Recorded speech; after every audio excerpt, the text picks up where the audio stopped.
Բարև ձեզ, մեծարգո ազգային ժողովի նախագահ, հարգելի տեղակալներ, սիրելի պատգամավորներ, հարգելի պատգամավորներ, այսօր քննարկում ենք պարոն Վարդևանյանի ազգային ժողովի նախագահի տեղակալի թեկնածության ընտրության հարցը, եւ ես պետք է նշեմ, որ պարոն Վարդևանյան, դուք շատ համոզիչ կերպով փորձեցիք մեծ ինտուզիազմով պատասխանել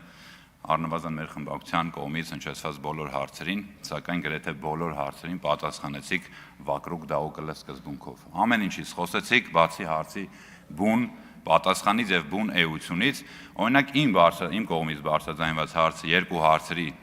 հարցերից մեկի ժամանակ դուք ասացիք, որ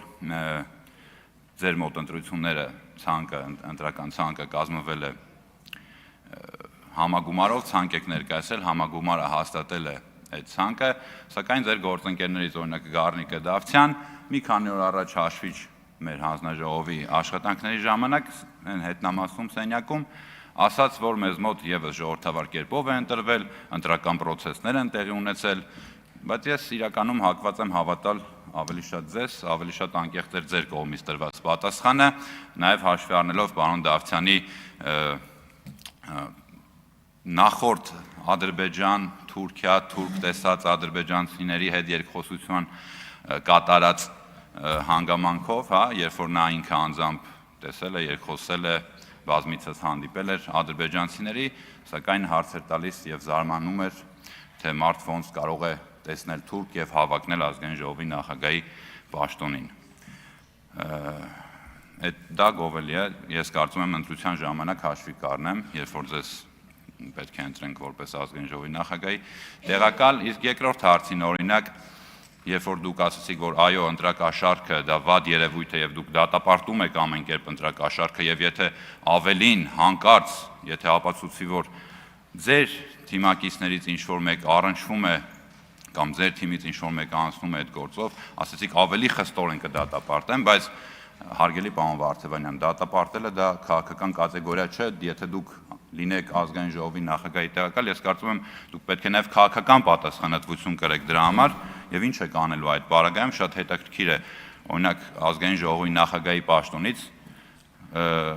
ինքնաբացար կանեք, ինչ կանեք, ասենք խմբակցությունից դուրս կգաք, կդառնաք անկախ պատգամավոր, թե օրինակ կխնդրեք որպեսզի Էդգար Ղազարյան մանդատը վայր դնի, ինչ եք անելու, էլի քաղաքական կատեգորիա, քաղաքական պատասխանատվություն է պետք դրա համար, պարոն Վարդևանյան, դատապարտել բոլորն էլ դատապարտում են, իհարկե, միայն երևի չի դատապարտում կաշառք տվողն ու վերցնողը, միայն, բոլորը դատապարտում են, բայց նաև ունեք այլ դրական հատկանիշներ, օրինակ երբեք չեք հերքում ձեր անցած ուղին, ձեր անցյալը, պատվով նշում եք, որ ձեր գործընկերներն ձեզ ներկայացնելու ժամանակ նշեցին, որ եղել եք ՀԿ-ում, եղել եք վարչապետի ավագ խորհրդական, օգնական, հետո հանգրվանել եք Հայաստան դաշինքում եւ երբեք չեք հերքել դա շատ գովելի փաստ է հիմա հանգրվանել եք ուժեղ Հայաստանում։ Ես դա եւս հաշվի կառնեմ ձեզ ընտրելու ժամանակ, որովհետեւ այ օրինակ մենք մարդ ունենք Հայաստան դաշինքում, ով ամեն կերպ հերքում էր իր կապը Քոչարյանի ուժի Քոչարյանի արբանյակ ուժ լինելու վերաբերյալ, Հայաստան դաշինքի հետ որևիցե կապ ունենալու վերաբերյալ, բայց արի ուտես, որ ամառային տրանսֆերային պատուհանով Մայր Հայաստան դաշինքից հանգրվանեց Հայաստան դաշինքի ցուցակում։ Պարոն Մեսրոպ Մանուկյանը գրեթե համոզել էր արդեն ինձ, որ ինքը որևիցե կապ չունի, որտեղ ավականու նիստի ժամանակ, Երևան քաղաքի ավականու նիստերի ժամանակ այնպիսի մեծ համոզմունքով, էնտուզիազմով, sense կուրսքը պատրելով հերքում էր իր կապը, կարծես իրենք որևիցե աղերս չունեն այդ ուժի հետ, բայց տեսանք, թե ինչ եղավ։ Եվ ամեն դեպքում, պարոն Վարդևանյան, դուք մի քանի օր առաջ, երբ որ ձեր թեկնածությունը այստեղ քննարկվում էր, ձեր մասին ելույթներ էին տեղի ունենում, կարծում եմ առնվազն ազգային ժողովի, Հայաստանի Հանրապետության քաղաքացիների նկատմամբ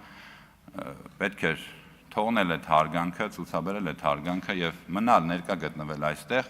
անկախ ամենից նամանավանդ, երբ որ դուք իրավաբան եք եւ գիտեք, որ իրավական պրոցեսների, դատավարական պրոցեսների մեջ կարող են ցանկացած անձիկ ներգրաված լինել եւ Հայաստանում, քանի որ օրենքը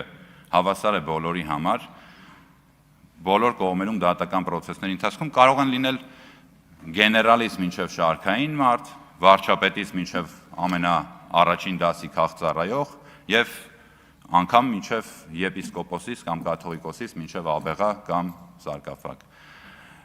Դա խոսում է Հայաստանի Հանրապետությունում օրենքի գերակայության վերաբերյալ եւ նրա մասին, որ Հայաստանի Հանրապետությունում արտոնյաներ չկան եւ չպետք է լինեն։ Եվ դուք որպես իրավաբան պետք է կարծում եմ միայն ողջունեք ձեր տեսանկյունից դատավարական